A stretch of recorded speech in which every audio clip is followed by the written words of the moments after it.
que nós, os mais velhos, já quando vemos e pensamos na Real Associação de Braga, de que eu continuo filiado, vem-nos à cabeça toda uma série de iniciativas generosas, profícuas, algumas, outras não tanto, e portanto eu queria começar por saudar o nosso anfitrião, o Presidente da Junta de Freguesia de São Vítor, naturalmente.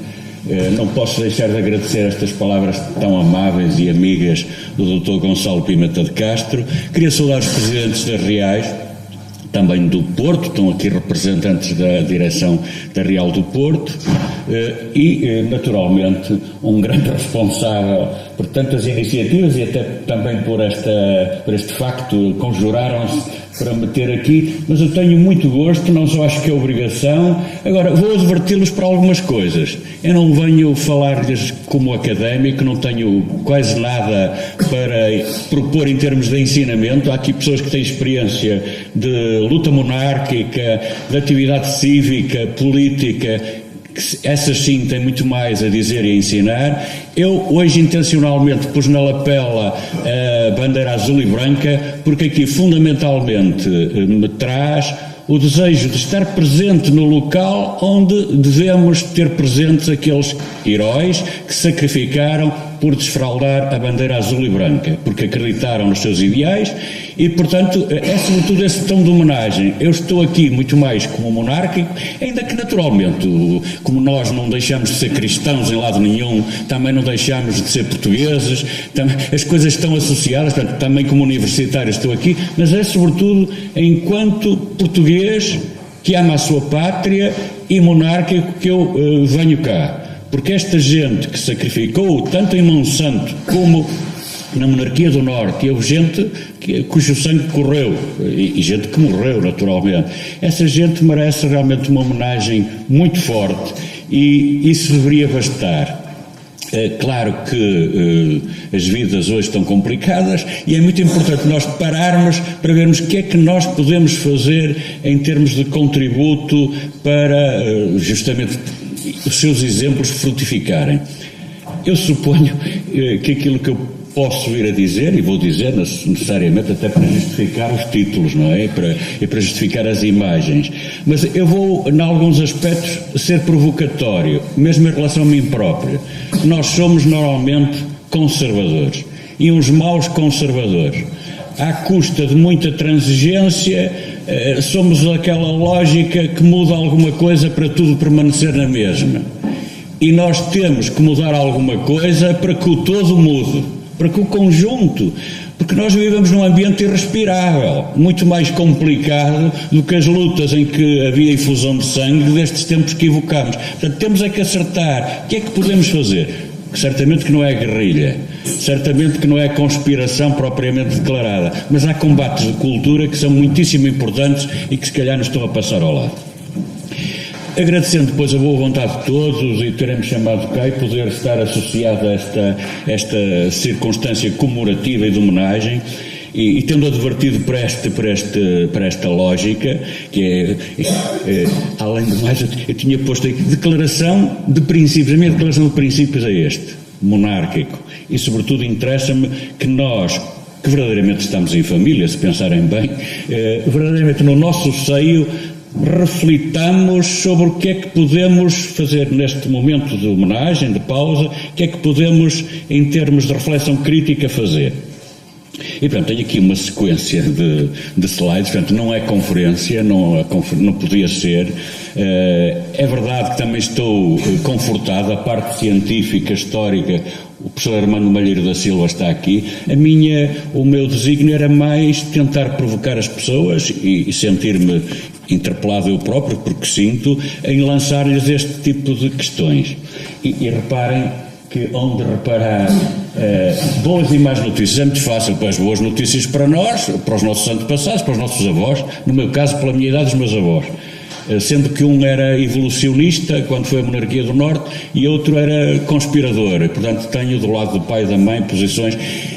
Agora, indo ao que interessa, boas e más notícias, as boas notícias foram as notícias da implantação, e eu vou colocar isto até de uma forma que é: na casa dos meus avós em Felgueira chegaram as notícias telegramas, o Jornal da Terra, e portanto, a notícia do Porto para a aldeia, e depois as notícias da província, e não é uma província muito distante, o Concelho de Felgueiras, para o Porto. Não dá tempo de estar aqui a esmiuçar, mas é um pouco esta lógica. E para já mantínhamos nisto, está aqui a explicação. Monarquia do Norte, 100 anos. As boas notícias. Como? Não se vê? Oh, diabo. Isso é que é mau. A cor do celular não tem que se apagar as luzes. Apagar as luzes? Vai convém, porque de outra maneira não dá. Bem, as boas e más notícias. A boa notícia é o 19 de janeiro. As coisas começaram muito cedo e a parte histórica eu vou saltar por ela, mas como sabem, o contexto é aquele das juntas. Finalmente há duas grandes juntas, Lisboa e Porto, porque quando o Sidónio morreu, uma espécie de compromisso de não deixar cair outra vez o país na demagogia. No Porto, a junta do Porto consegue ter um tipo de status quo de maior controle dos acontecimentos. Em Lisboa as coisas vão ser um bocadinho diferentes, mas é nesse contexto em que realmente os monárquicos já participam muito nas decisões, nomeadamente a nível tanto administrativo como político, que surge a divergência. É tempo ou não é tempo? É oportuno ou não é oportuno intervir? Uma vez que as circunstâncias são favoráveis. E já se vê? Pronto. E é muito interessante, mesmo pessoas, e é por isso que nós devemos, na análise do passado, professar um certo relativismo crítico. Mesmo António Sardinha achava que era cedo para o Paiva Couceiro intervir. E ele respondeu-lhe, mas se não aproveitamos a circunstância das chefias militares e dos governadores civis serem favoráveis, quando é que vamos... E, portanto, eu acho que nesse aspecto eu sou tentado a dizer que a pior coisa que há é protelar indefinidamente. Não estaríamos aqui a comemorar a monarquia do Norte se o Paladino não tivesse avançado mesmo, e avançou muito bem. Claro que às 5 da manhã, como a Junta do Norte estava a causar problemas ao governo de Lisboa, ao governo republicano de Lisboa, o que é que nós temos? Temos uma coisa que é muito curiosa, que é o Ministro da Guerra vir desembarcar em Campanhã, já traz o Governador Civil, a chefia militar, e está lá o nosso Paladino a prendê-los, e como inclusivamente o Ministro da Guerra tinha programado grandes paradas militares, o Paiva Couceiro vai aproveitar essa mobilização e, portanto, vamos ter na própria altura o aproveitamento dessa conjuntura militar para depois ele se apresentar com os seus cerca de fiéis, 1000, mas não passava de 1 milhar de tropas do seu lado decididamente, mas vai apresentar-se com uma força enorme. E, portanto, o sentido estratégico de Paiva Couceiro, o sentido de oportunidade é muito grande, e a sua coragem, sobretudo. As boas notícias foram realmente, as más notícias foram o 13 de fevereiro, portanto foram realmente quando Monsanto corre mal, está tudo acabado, e quando começa no país todo outra vez, digamos, toda uma série de conjugação de esforços, a luta vem para norte e vai haver muitas defecções e, portanto, desses desânimos, dessas desistências e desses abandonos vai surgir sobretudo aquilo que é crucial, que é a ação a partir da Guarda Real, da Guarda Republicana, no papel do Capitão Sarmento Pimentel, e vai conseguir, com pouco esforço relativamente, conseguir controlar a situação e acabar a experiência. Portanto, vamos ter pessoas a fugir e outras a serem encarceradas, julgadas e presas.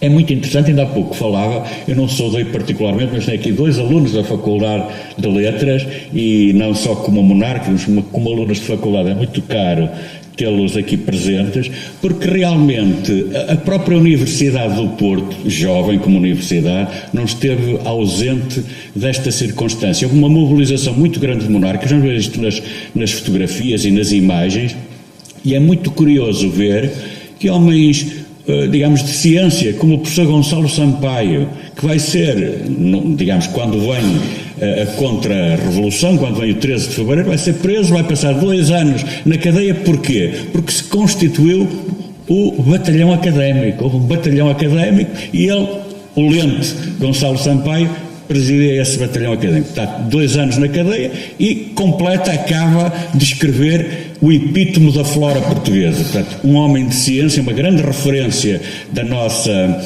universidade, da nossa ciência contemporânea, e que era um bom patrono para a militância monárquica na academia, no seio da universidade. Seria uma boa ideia trazê-lo um pouco mais para... Ele é muito conhecido como homem de ciência, mas esta militância... E eu queria, então, chamar-lhes a atenção para a minha estratégia. Uma estratégia muito cristalina.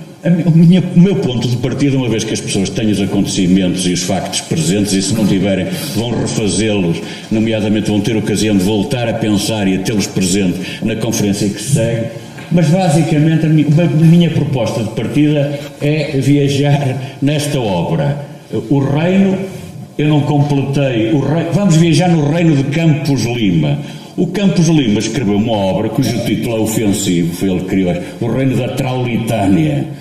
E claro que nós vamos ver logo nas primeiras páginas, ele vai esperar, eu inventei este termo, e inventou muito bem, ainda hoje, sempre que a esquerda quer acusar os seus oponentes de qualquer, fala os trauliteiros, a direita trauliteira, não sei o quê, e é tudo uma construção que se faz, inclusivamente para os monárquicos, vão ser acusados de sevícias e não sei o quê, aquela lenda negra que se faz sempre, sobretudo nas viragens políticas. Claro, a gente depois vai apurar e fica muito pouco, ficam umas costas como as bordoadas, pessoas que estiveram detidas no Eden Teatro.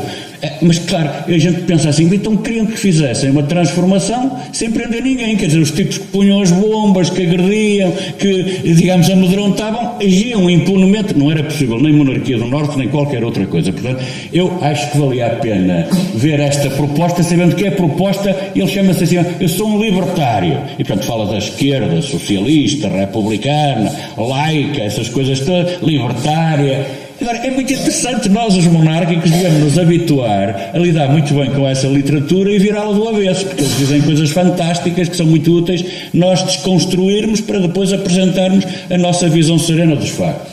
E, portanto, a minha proposta é, e por isso vou-lhes mostrar algumas imagens tiradas daqui. E este livro é um livro fabuloso, 25 dias de reação monárquica no Porto. E ele descreve muito bem os factos, a parte interpretativa e os adjetivos são dele, claro, mas a reconstituição é bastante fiel e, sobretudo, grande parte deste, estão a ver, a partir daqui, metade do volume são documentos. E os documentos são uma coisa preciosa. E há aqui documentos que nunca foram muito bem explorados, nunca se tirou a virtualidade que eles têm. Portanto, o meu desafio é, vamos tentar ver, digamos, neste roteiro, usar imagens e perceber que aqui, sobretudo, vale a pena ter presente, sobretudo em sede de homenagem, ter presente alguns momentos, nomeadamente aquele momento da tomada de posse da junta governativa, que é muito interessante. Só ver como foi o cerimonial já é muito instrutivo e muito significativo. Portanto, eu tenho ali também uma espécie de provocação. Os bons frutos da paciência, que é termos que aturar os adjetivos e ler isto tudo, mas os bons frutos da paciência são as conclusões que se extraem daqui da releitura dos documentos, porque os documentos coligidos são muito, muito bons, numerosos e muito...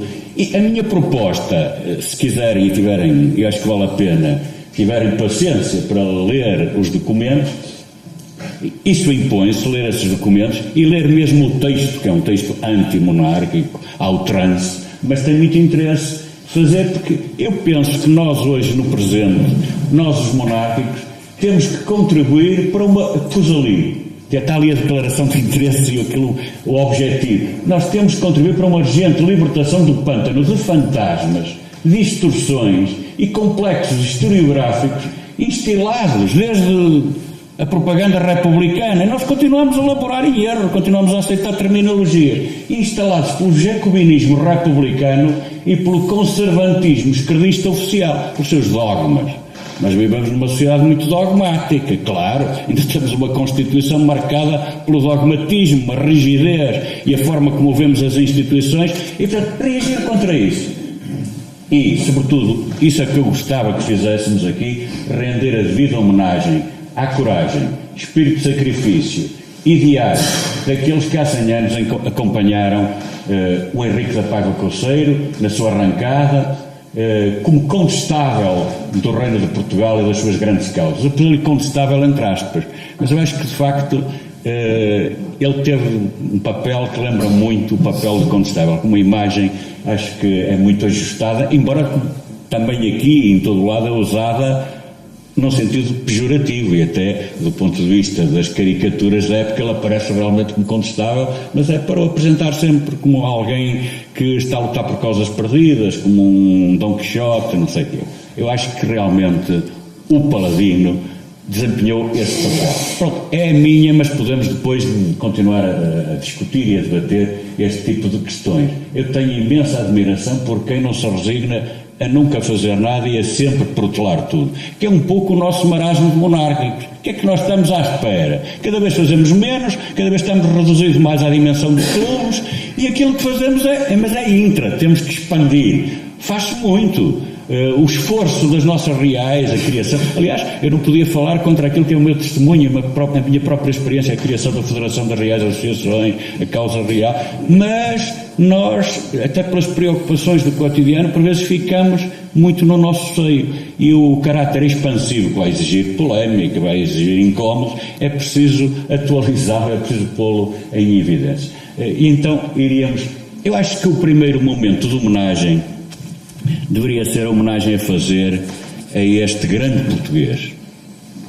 Este grande português, porque não é muito fácil ver ser assassinado o pai, o irmão mais velho, esse sim preparado para reinar, ele próprio ferido, e não ganhar o rancor e detestação àqueles que depois vão ocupar posições importantes na República. Isto é, perceber que para além de República e de monarquia há Portugal. Tem um sentido de patriotismo fantástico, de generosidade imensa. Vejam o que ele fez com os seus bens. O Porto deve-lhe imenso, o Palácio de Cristal, a doação do Palácio dos Carrancas, que era propriedade sua, à Misericórdia do Porto, hoje é museu, tudo isso, e uma coisa que é um pouco confrangedora, o nome da rua Dom Manuel II ainda está lá.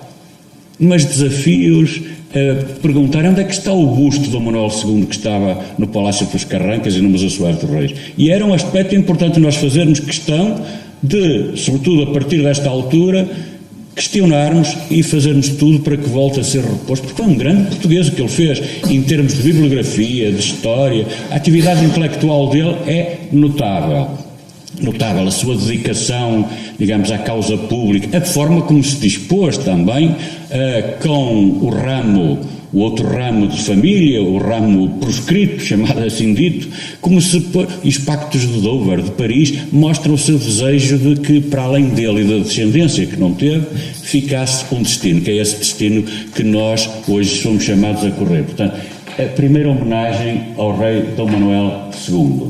Muito importante. Agora, lembrarmos-nos, e nós estamos no tempo do Sr. Dom Duarte, e portanto, para nós, o que conta mais é a instituição, as pessoas vão, todas elas passando, mas, no nosso caso, ter presente que o princípio é servido por pessoas, e portanto, também, se me permitem, vamos entrar depois numa zona que é sempre uma zona um pouco ingrata, que é vermos-nos como nós funcionamos em relação a estas, digamos, estas pessoas que encarnam a instituição, porque as instituições estão acima das pessoas, mas as pessoas também são expressão.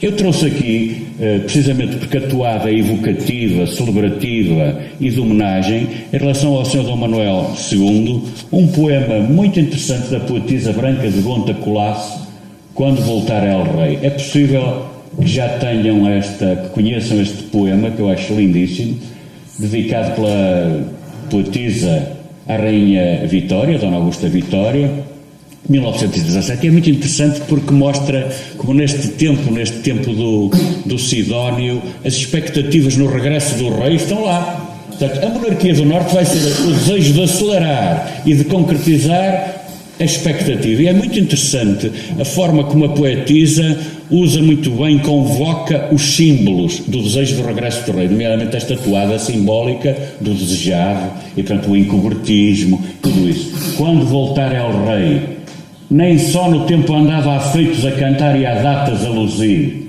se fulgem dias bons na glória do passado, datas brilham também na esperança de porvir. Quando voltar El Rei, e tanto há já tardado da pátria ao coração que ansioso viu partir o peso desta cruz, vê-lo-emos transformado numa poética visão de um jasmineiro a abrir.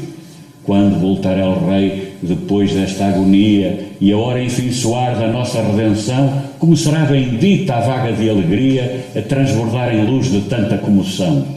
É para amarmos mais o brilho desse dia que Deus nos faz passar por esta escuridão. E nós podemos nos apropriar do poema, porque nós vemos muita escuridão, muito nevoeiro, mas também, como o Fernando Pessoa, temos que responder no final, e é a hora, mas temos que procurar extirpar esse nevoeiro e essa escuridão.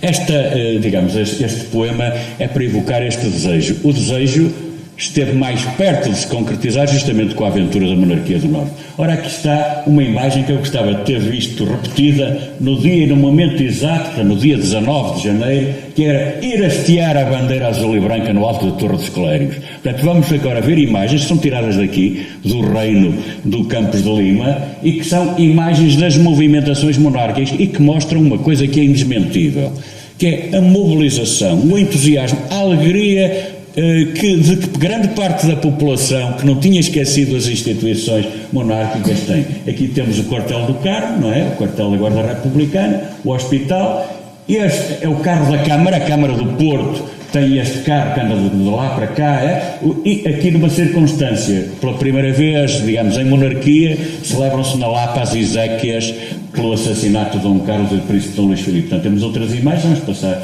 rapidamente. As movimentações, aqui é, digamos, uma multidão aqui junto da atual reitoria, as tais exéquias na Lapa, as movimentações, sempre. E portanto, agora refletirmos sobre esta questão.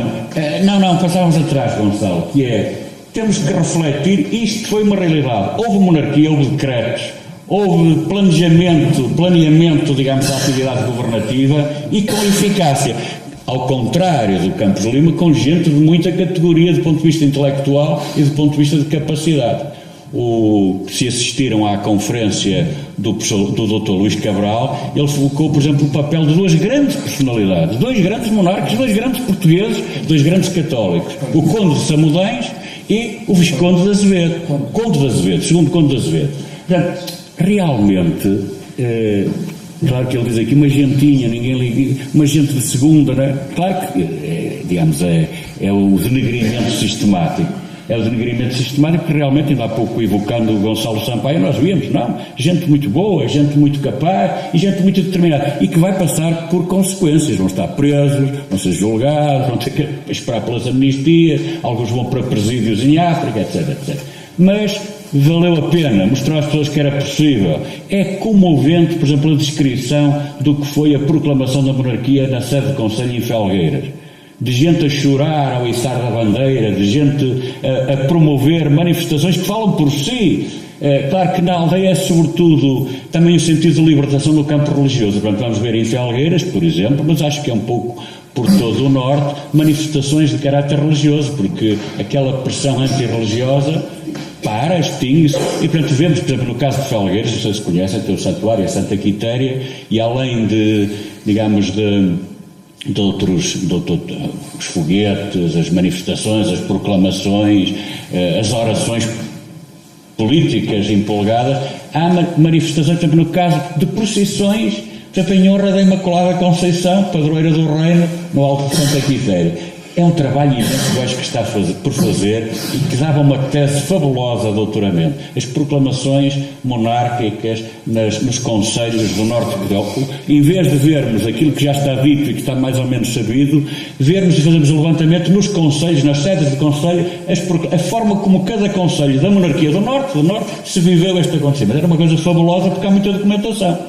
Eu, por exemplo, em Felgueiras, que andei a ver, encontrei ainda assinaturas, porque, por exemplo, o auto público em que há, digamos, a tomada de posse do administrador do Conselho e da Comissão Administrativa da Câmara, curiosamente regressa-se àquele tempo em que toda a gente vai assinar, toda a gente vai... Portanto, são folhas e folhas, e só por isso a gente vê quem assinou, que é uma multidão, e o tipo de pessoas que se envolveu mais. Bom, dito isto, que não os quero estar a amassar e tenho que avançar, o comentário é isto que já referi. Go on.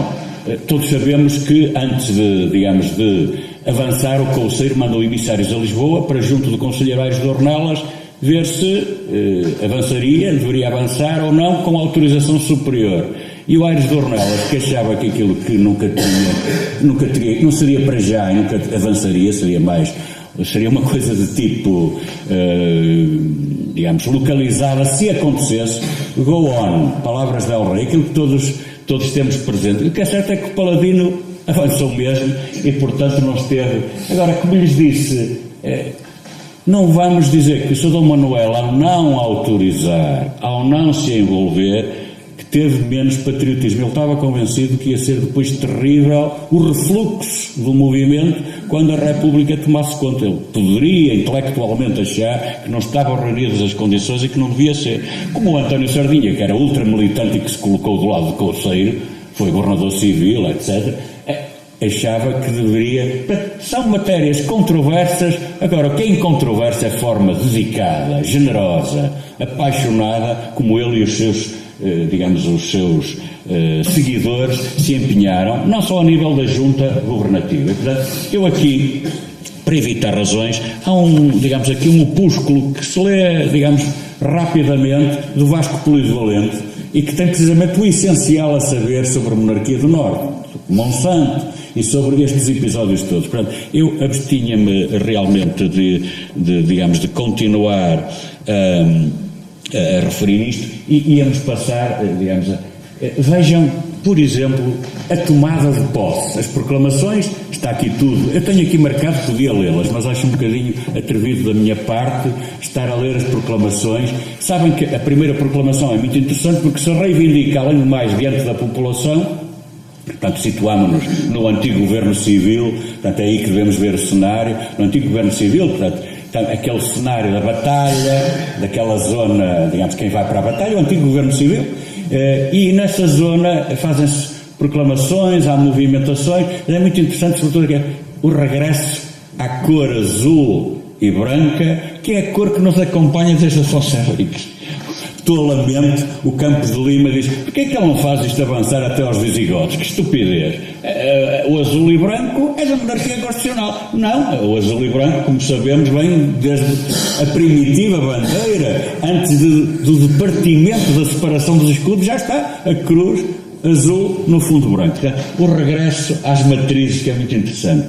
A mim, toca-me particularmente, e acho que é particularmente importante, e tenho que selecionar. Eu trouxe-lhes este texto, que é um texto que vem aqui no reino da Traulitânia do Campos de Lima e que é muito significativo. Claro que a esquerda que faz história faz género e, portanto, ainda há pouco o professor Armando Malheiro me dizia que é um autor em Coimbra que fala sobre a contra-revolução e este auto de posse que tem lugar nas instalações. Sabem que havia antigamente as juntas distritais, e na junta distrital tem lugar a posse. Para a posse, realmente, não havia bispo no Porto nessa altura, Dom António Barroso tinha morrido, ainda não havia novo bispo, e a autoridade eclesiástica máxima é o vicário capitular. O vicário capitular veio receber os juramentos nesta cerimónia na sede, no Salão Nobre da antiga junta distrital. E, portanto, é isso, claro, o historiador com má vontade e que quer fazer propaganda, nesse sentido, pouco historiador ou menos historiador, diz na Sé Catedral, com grandes manifestações, pois, por isso, simplesmente não houve isso. E, portanto, ele quer enfatizar a dimensão religiosa para dizer, é o regresso do clero, é o regresso das velhas práticas. Nada, é uma cerimónia realmente em que está representada a diocese, e o juramento sobre os santos evangelhos e sobre um Cristo, um crucifixo se faz, como ainda hoje se faz em algumas democracias bem organizadas e em que a separação se faz, mas não naqueles termos. Ele faz isso para depois denegrir e para depois apresentar muita conta da parte política como sendo a ação do clero e o peso do clero contra a laicidade e os sagrados princípios. Agora, não deixa de ser interessante aquilo que aqui se diz, que é muito definidor do pensamento do Paladino, e portanto nós temos o pai do Conselho. Lemos a descrição, acho que conseguem acompanhar. O intransigente Paladino da causa monárquica foi recebido com uma prolongada e vibrante salva de palmas. Portanto, estamos na sede da junta distrital. A assistência de pé saudou com delirante entusiasmo o bravo militar, erguendo-lhe vivas ao rei e à monarquia. A manifestação prolongou-se durante algum tempo, recrudescendo o entusiasmo e as manifestações de calorosa simpatia aos vultos monárquicos ali presentes.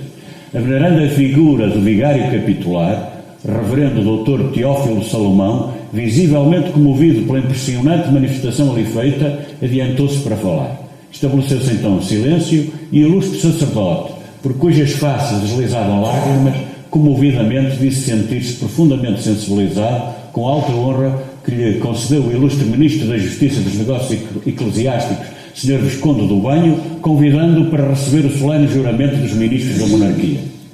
Venho aqui, disse o venerando sacerdote, armar cavaleiros os nobres e valentes restauradores da monarquia, que foi grande e gloriosa quando estreitamente ligada à Igreja.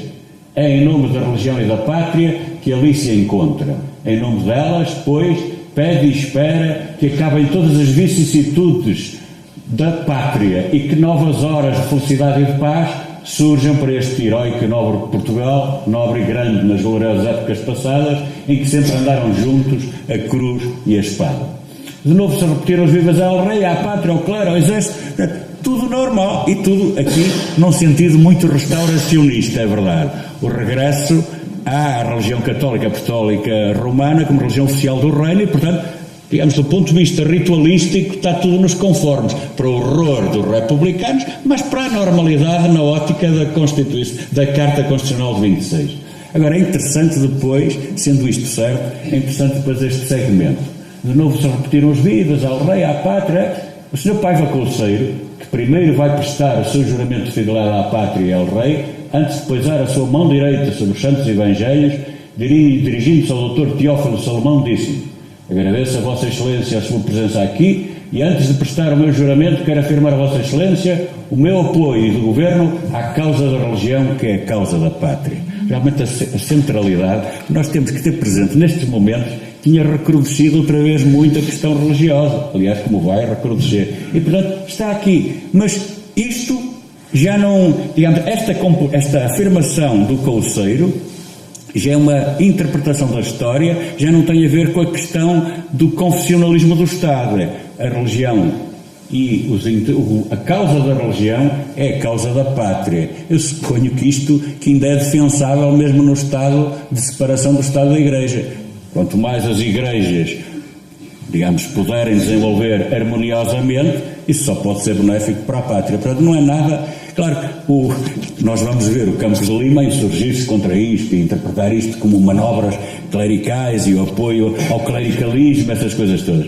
É apenas o desejo de ser livre. De resto, sabem muito bem que a Igreja, nesta altura, já muito escaldada, o que mais desejava desde que se discutiu a questão de separação, a lei de separação é de abril de 1911. A Igreja queria, digamos, uma Igreja livre num Estado livre. Mas a República quis uma Igreja subjugada e expoliada dentro do seu dirigismo e, portanto, é isto que está em causa, libertarem-se, a Igreja ser livre. De resto, o Porto vai ter um bispo que vem do Algarve e que vai ser muito intransigente nesta exigência. Vai ser muito importante nesta... E, portanto, queria... E depois a fórmula do juramento. Depois, com voz pausada... prestou o seu juramento e a fórmula é esta: pelo santo nome de Deus, juro e prometo ser fiel ao rei, entregar-lhe o governo da nação, logo que sua majestade volta ao reino, e cumprir com zelo os deveres do cargo que acaba de ser confiado. Claro que o Sr. Dom Manuel II não viria, não estava para vir, não tencionava vir e achava inoportuno, digamos, o momento. Mas nem por isso, justamente eu acho que o Paiva Couceiro é um homem que simboliza, para além da pessoa do rei, das suas fragilidades, dos seus problemas, ele luta por aquilo que é o seu dever, que é a instituição, e o dever do monarca é lutar para que ela seja possível algum dia. E quanto mais cedo, melhor. E, portanto,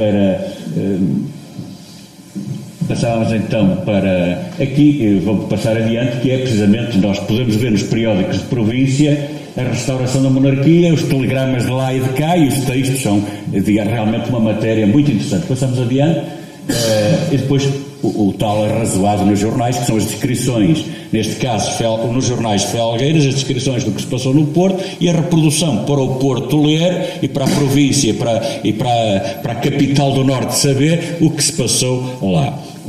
Ora, eu acho que Nós temos que, eu suponho que em termos de imagens, como veem, não tenho mais propostas de imagens. Um outro ponto que eu tinha aqui e que penso que seria o mais importante, que é, nós temos que entre nós, eu não tenho autoridade moral para, digamos, isto é uma espécie de apelo, digamos, interior, digamos, um grito da alma, ainda que do ponto de vista moral não me sinta particularmente autorizado, sobretudo perante tanta gente que tem tantos palmarés de militância monárquica.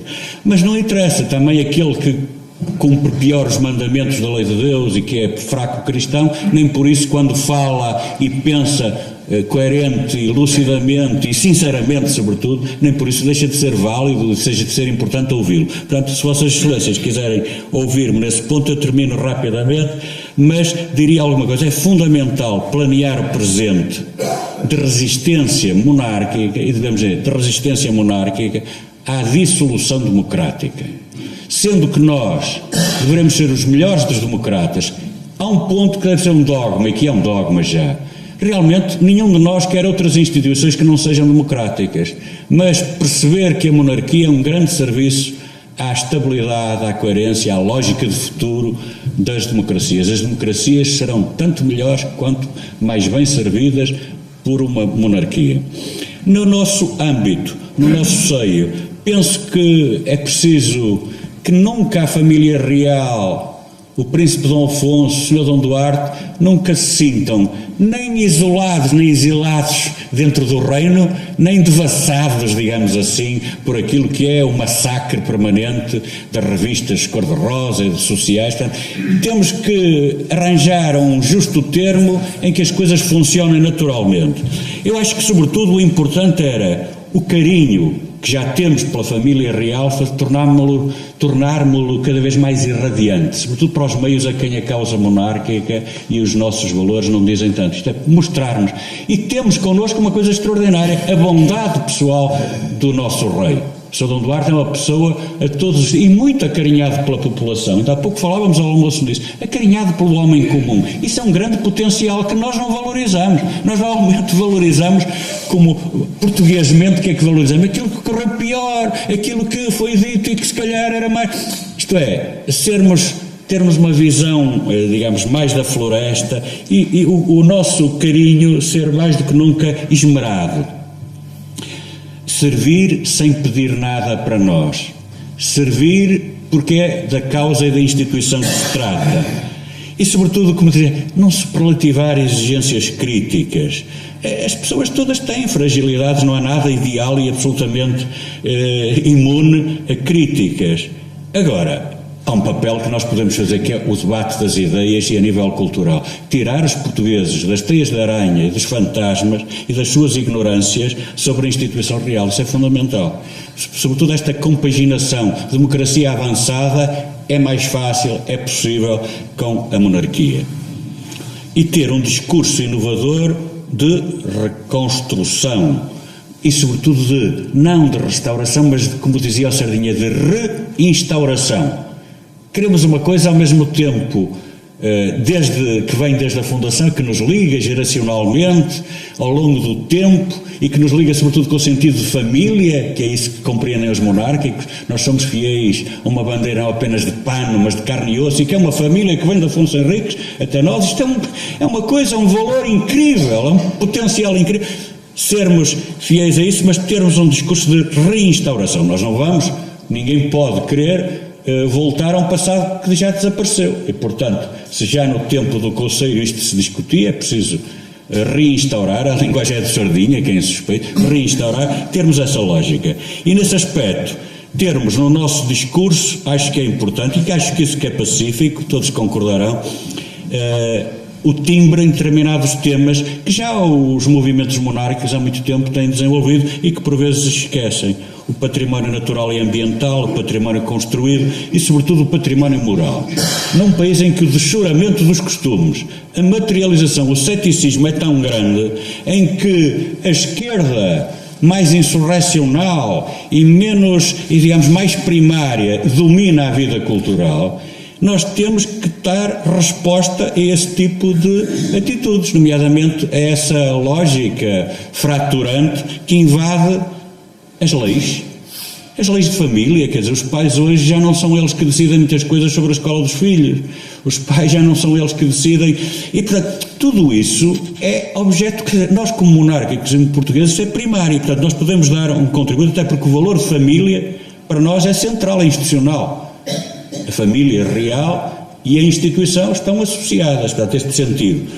Eu creio que se nós fizermos isso, se nós tentarmos, digamos, ser mais audazes, cortarmos mais a direito à imagem deste exemplo de Henrique Paiva Couceiro, nós podemos ter alguns ganhos políticos, culturais e, sobretudo, a nossa pátria beneficiará muito disso. Como estamos em família, eu pedi a licença, em honra de Sua Alteza Real, o Príncipe Dom Afonso, de ler eu próprio uma composição que tive a ousadia de trazer para vos ler, de minha lavra, e que chamei Restauração. Claro que era sobretudo a pensar no 1º de dezembro, e é a pensar no 1º de dezembro, mas aplica-se a todas as restaurações e também é esta que nós evocamos da monarquia do Norte. E com isto terminava então. Ridente manhã clara de dezembro, aos poucos dissipou da madrugada a trêmula neblina que me lembro nas trovas do Bandarra anunciada. Acorrendo à palavra alvoroçada, no rei o povo já se reconhece, que a vontade jamais foi domada, hoje é a certeza que floresce. Restaurado na casa de Bragança o trono pela força arrebatado, Luso volveu segundo a antiga usança, para que fique sempre alicerçado em este tempo e por toda a idade, por nosso jus, crer e liberdade. Pronto, e muito obrigado pela vossa atenção.